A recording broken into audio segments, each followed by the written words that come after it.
So I was just so happy that finally was done, and my biggest life goal was done, and I brought a medal for my country.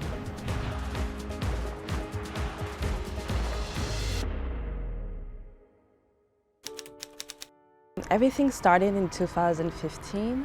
My parents really motivated me to do track and field. Initially, I was more, I would say, interested by artistic sports. I've been doing ice skating, ice skating, gymnastics before. I did a little bit of basketball and judo as well. But my parents, they were former athletes when they were younger, and they believed that I could do that. A teacher at school, sport teacher, told me that he saw potential in me, so that's how everything started. I've been actually really surprised to find out that I had a talent in there.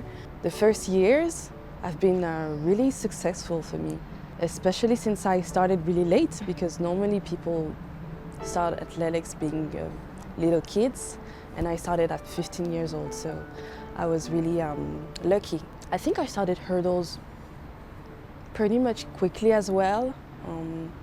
First, second year, and I love the risk on the hurdles. I love the.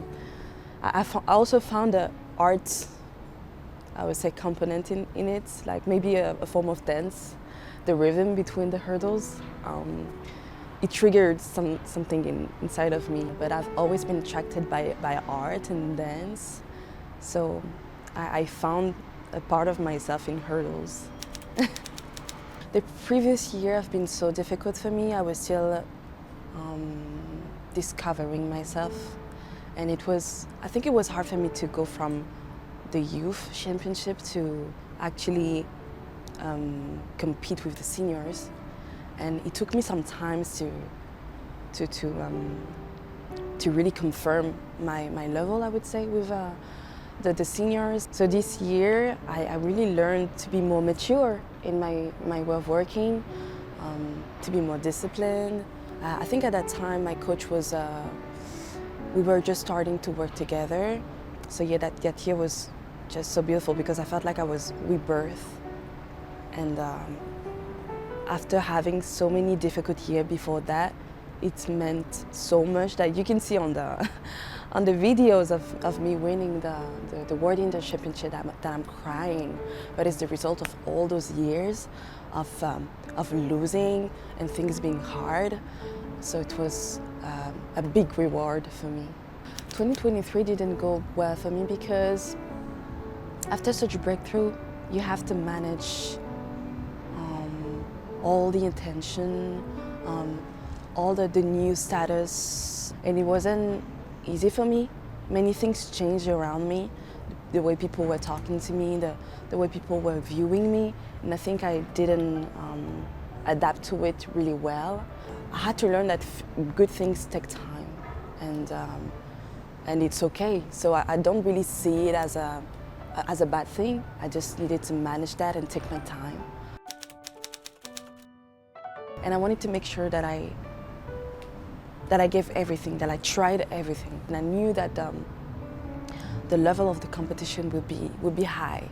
And I really had in mind to take advantage of that and give my best of it. So I felt like everything was clicking at that moment. And obviously I just loved that track, and it was just amazing. Everything was put out for me to succeed, I would say. I loved running there, and the crowd was amazing, and I was feeling really good.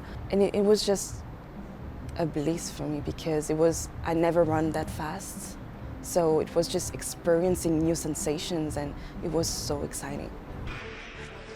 So decent getaway from Cyréna Samba-Mayela, now in the blue of France, chased down by Skrochowska and chased by Kambundji as well. Tries to hold them off. Kambundji trying to close, but goal for France, and Cyréna Samba-Mayela in 12:31, the fastest time in the world this year, and a phenomenal performance, taking the championship record that had been held since 1986 by Jordana Donkova. It's a 10th of a second off the European record, also held by the Bulgarian. That is quite simply sensational from Cyréna Samba-Mayela. I don't remember much because most of the time when we do our best performances, it's just out of the subconscious, I would say. And we just run and we give everything. So we're not really thinking. But I remember being so happy that my plan was working out, because the goal for me was really to prepare for Paris. And I was so happy to see everything going together. My family has been following me on live from home, and they found it amazing, but they always believed in me, so they were really happy for me. Not surprised, but really, really happy for me, and encouraged me for Paris. I knew that Paris was the biggest goal in my mind.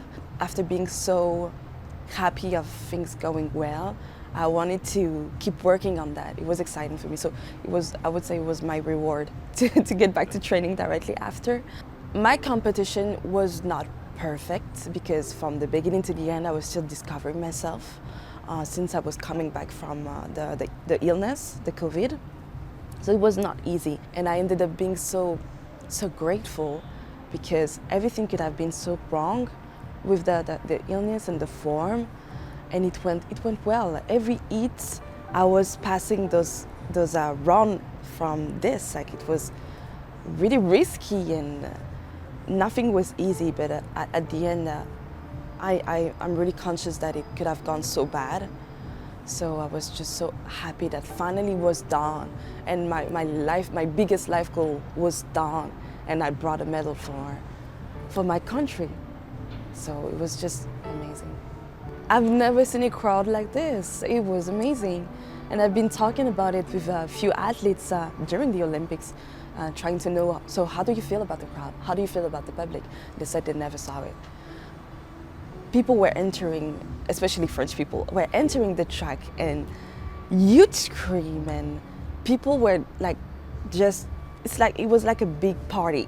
It was amazing. And hearing people screaming my name, it was so encouraging. I didn't know initially how I would react to that, but it was really good actually, because I felt like I was really lifted up by everybody, and that I was not running alone. One of my favorites is Kambuji Ditaji. She's so kind, and she's so, I don't know, she's so cute, and I love to see her, and it's a big motivation for me, because we have plenty of good hurdler in Europe.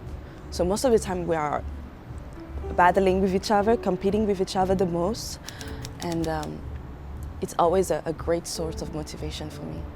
So I'm surrounded by people, composed with my manager, agent. I also have a therapist, a sport therapist, and my coach, obviously, he's so great and so compassionate. We have a really great relationship. My faith is also a big part of it, because it allows me to stay grounded, and just being able to experience my sport with a lot of grace, and not being obsessed by the outcome of things.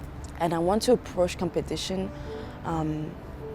with grace, really with grace, and being able to come and just realize how I'm so lucky to be there, to be happy, and yeah, it's really important for me to be in that mindset.